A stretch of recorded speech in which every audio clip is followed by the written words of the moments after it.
Study in first class. వాక్యము శరీర ఉపసత్య సంపూర్ణుడుగా మన మధ్యలో నివసించును. యోహాను 1:14. దేవుడు లోకంను ఎంతో పెంచును. యోహాను 3:16. My name is Jayant Kumar, study in second class.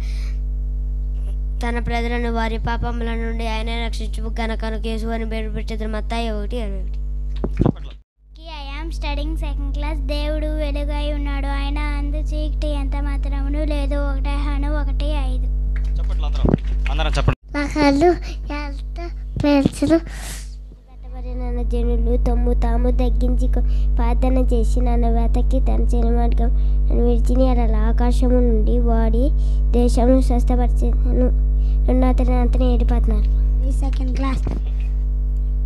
భూమి ఆకాశం ఎంత ఉన్నతంగా ఉన్నదో ఆయన అందు భయభక్తులు గర్వడాలని అంత అధికంగా ఉన్నది. కేతల్లో 3:11. Happy Christmas.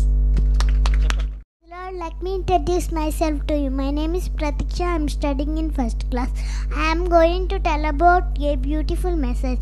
ఏలయనగా మనకు శిశువు పుట్టెను, మనకు కుమారుడు అనుగ్రహింపబడెను, తన భుజము మీద రాజ్యభారము ఉండెను.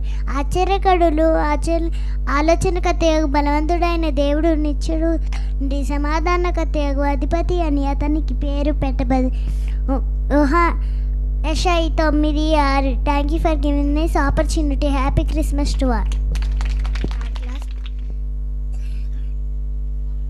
సమస్త దేశంలో యెహోవాకు చాతువాణి చేయడం సంతోషంతో యెహోవాను చేయడం ఉత్సాహగానము చేయడం ఆయన సన్నిధి యెహోవానే దేవుడిని తెలుసుకుని ఆయనే మనల్ని పుట్టించను.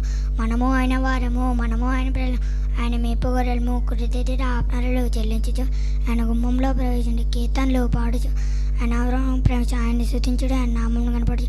యెహోవా దయాళుడు, ఆయన గొప్ప నిత్యమున ఆయన సత్యం తరతరమును. కీర్తనలు 3:6. I am studying fourth class. ఆత్మ విషయమై దీనిలైన వారు ధన్యులు, పరలోక రాజ్యము వారిది. దుఃఖపడు వారు ధన్యులు, వారు ఓదార్చబడుదురు. సాత్వికులు ధన్యులు, వారు భూలోకమును స్వతంత్రించుకుందురు. ఆకలి దప్పును గలవారు ధన్యులు, వారు తృప్తిపరచబడుదురు. ప్రియమైన ఐఎమ్ స్టడింగ్ ఫిఫ్త్ క్లాస్. ఆయనను మనల్ని ప్రేమించి వాని ద్వారా మనము వీటన్నిటిలో అత్యధిక విజయము పొందుచున్నాము.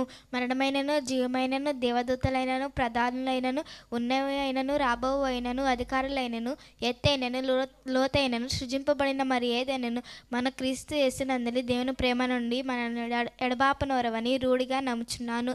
రోమా 8:37. Studying fourth class. నేను చెప్పబోయే వాక్యం ఏంటంటే కీర్తనలు 65:1.